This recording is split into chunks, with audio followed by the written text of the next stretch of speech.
Hello, 310 subscribers. You're watching my favorite YouTube channel. I'm Chill Monger. This movie had Kill Monger and Captain Marvel, Brie Larson, and the Amazing Spider-Man. Electro was in this film. That's Walter McMillian, aka Johnny D, the wife cheater.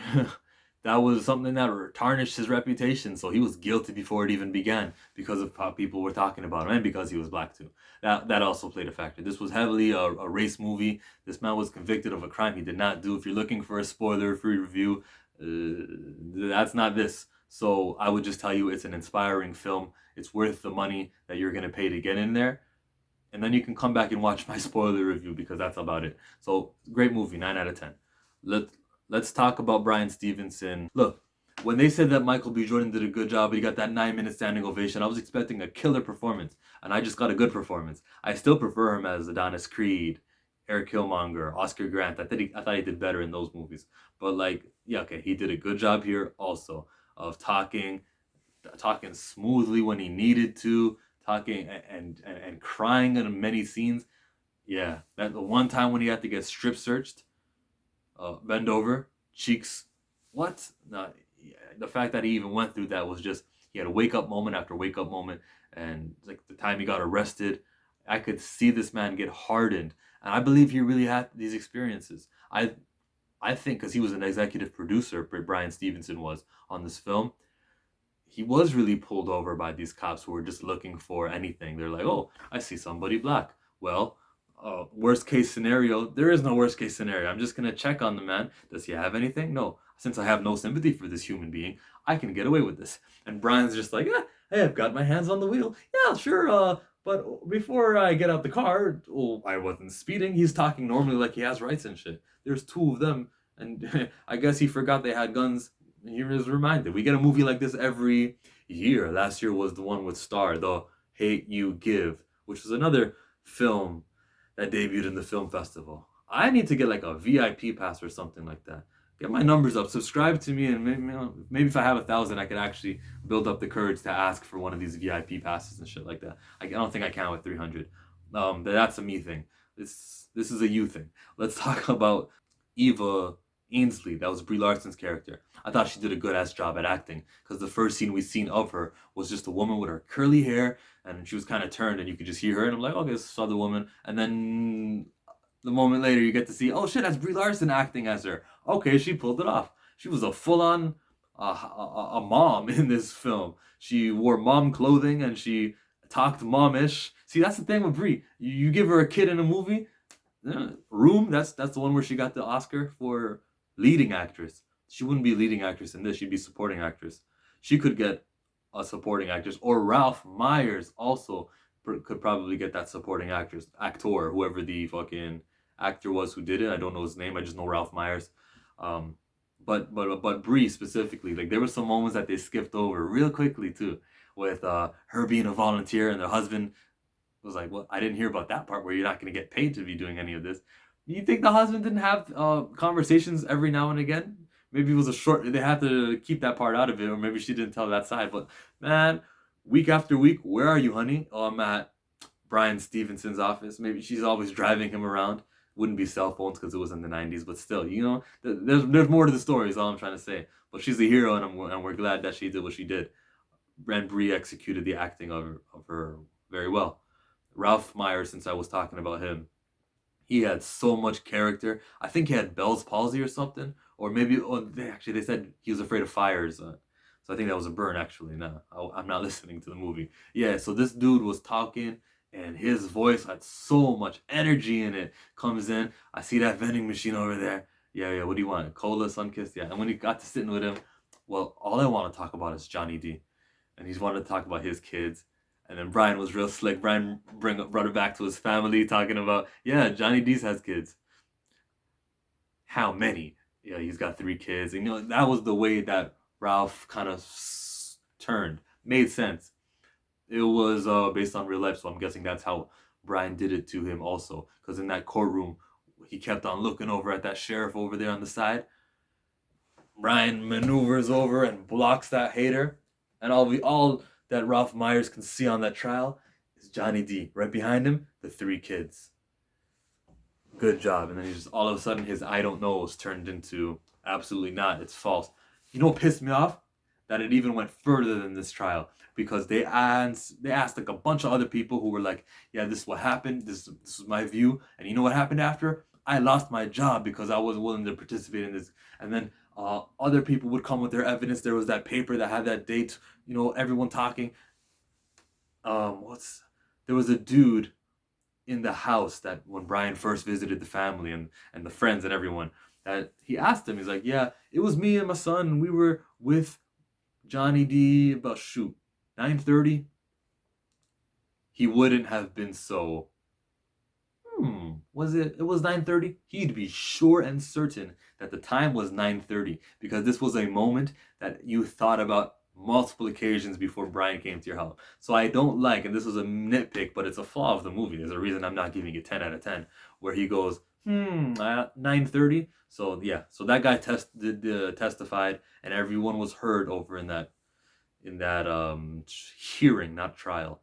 And they still, all it took was for that judge to go back in that room. I'm sure Sheriff talked to him a bit. It looked like Sheriff was the manipulator of everyone and Chapman, but Chapman came and pulled through it at the end. Another flaw in the film, where I felt like maybe even two times that they were talking to the audience, was when Herb, when Johnny D, and when Hilton were in their cages. I should have done it this way: Herb, Johnny D, and Hilton, because the camera looks at it that way.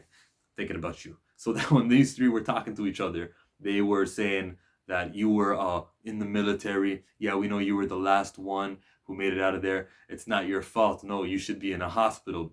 That speech was talking to the audience. That wasn't needed because the very next scene was was Eva Ainsley looking at a page and talking to Brian at the same time, and she probably could have said some of those things there in her dialogue, and it would have fit her more so than these three talking about it's not right. Another scene included Brian and Eva, and they were looking at the water, and they were talking about how this is the same land where our people were lynched, and that was them talking to the audience again. But it's true, man. It's Alabama, and those people had children, and the conversations at the dinner table used language and talked negatively of people who had a little bit more melanin in their skins. You know the sheriff over there. You know what gave me away that he was racist when Brian came into that office and Chapman was there too, and he said that he didn't want to burst your bubble. That I know you got this image of us Alabama hard art. This man used the word nigger when he was talking to Brian. Yeah, we're not that kind of people. We're that kind of people, and you want us to fit that description. But I'm sorry to break it to you. This man did that crime, and I'm just like, if you were really honest and sincere about your job, you would not have been racist in that moment and used that word. You would have been smooth with it and polite and genuine. But all of that goes out the window because he's so comfortable in that setting. That between the words, there was some storytelling over there being told, and I'm happy that the fucking he wasn't the county. What was Chapman's role? What was his official title? I'm happy that he pulled through, and at the end in that final trial or hearing for the trial, he's like, "Yo, let's just make a notion to dismiss this case." Are you sure? Yeah, I'm sure. I agree.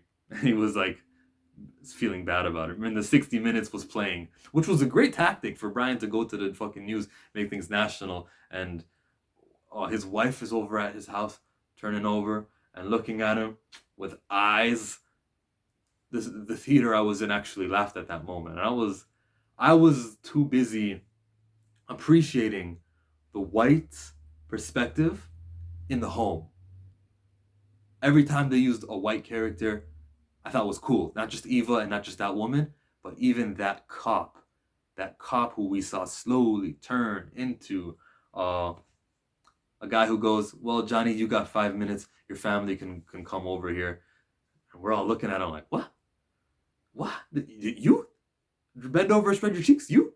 Yeah, slowly being around all of these people, black people, he all of a sudden saw them more as human beings. He saw them and realized this racism shit is no game. This is real life, and it can result to people losing time away from their families. And slowly but surely, he was converting over to I guess, a good cop.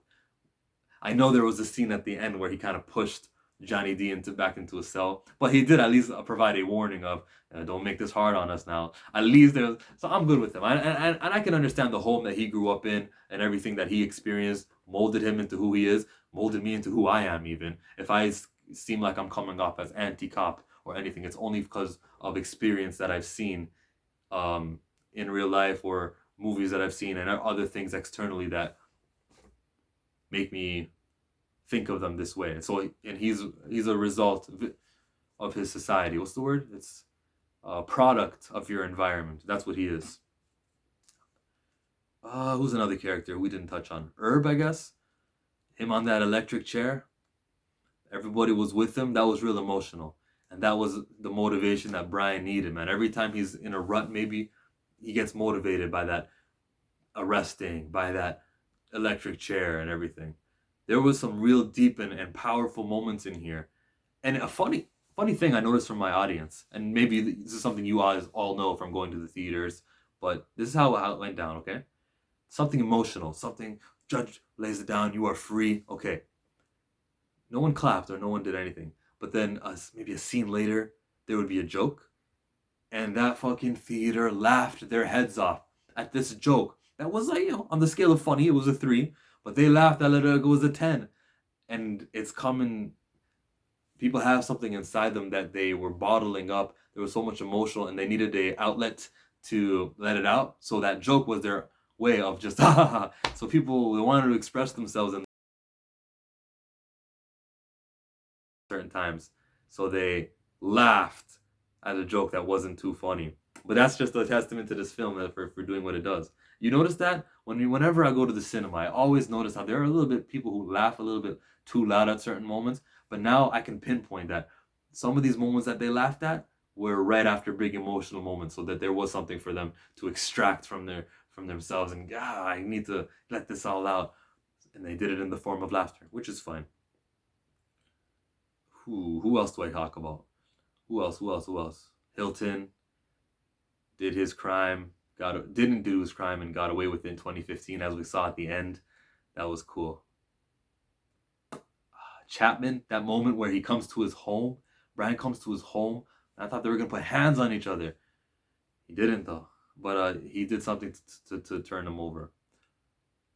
Yeah, I'm done talking about the film, and I don't want to extend the length of this. So, thank you for watching me. If you are not a subscriber to my channel, you just wanted to see a movie review, I don't expect you to subscribe because I talk comic books and stuff like that, unless you're into that. So thumbs me up if you want to help. Write a comment if you want to help me. If you're not one of those people, then you're subscribed to me and continue on this journey. I will do more reviews of films like this. What's the next film I'll do? I don't know. Bad Boys, probably. That's coming out next week. Bye.